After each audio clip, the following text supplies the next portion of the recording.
যে গর্ভাবস্থায় প্রথম দিকে মা কোন কোন খাবারগুলা গুরুত্ব দিয়ে খাবে?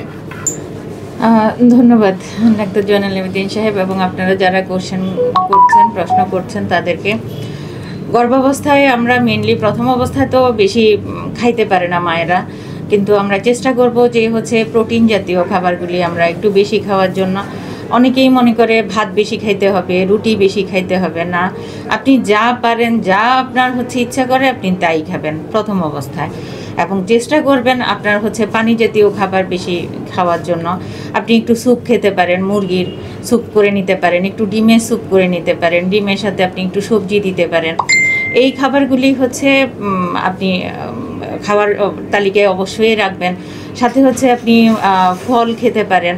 আমাদের দেশে যে ফলগুলি আসে ওগুলি বেশিরভাগ সময় ফরমালিন দেয়া থাকে, তারপরেও ফলগুলি ঘণ্টাখানিক ভিজায় রেখে বা একটু সিরকার সাথে দিয়ে যদি আপনি একটা বড় একটা বালতি অথবা বলে ভিজায় রাখেন, ঘণ্টাখানিক পরে সেই ফলগুলা উঠে শুকিয়ে রেখে দেন এবং সেখান থেকে আপনি প্রতি খাবারের সাথে একটু ফল খাওয়ার চেষ্টা করেন।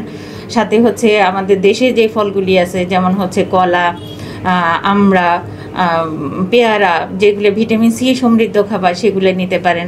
যেই ফলগুলি আমাদের দেশে বাড়ির আশেপাশেই পাওয়া যায়, পেঁপে, আপনি অবশ্যই পাকা পেঁপে খাবেন এবং এই ফলগুলি অবশ্যই আপনার খাদ্য তালিকায় রাখেন।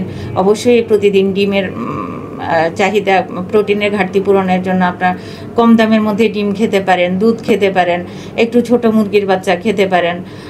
এগুলাতে আপনার খাদ্য তালিকা এগুলি রাখলেই হবে। তবে ভাত বেশি খেতে হবে এমনটা না, ভাত রুটি ওগুলি আপনি পরিমাণে কমাই দিয়ে এই প্রোটিন জাতীয় খাবারগুলি একটু বাড়তি রাখবেন। ডাল খাবেন, যে কোনো ধরনের ডাল খাদ্য তালিকায় রাখবেন।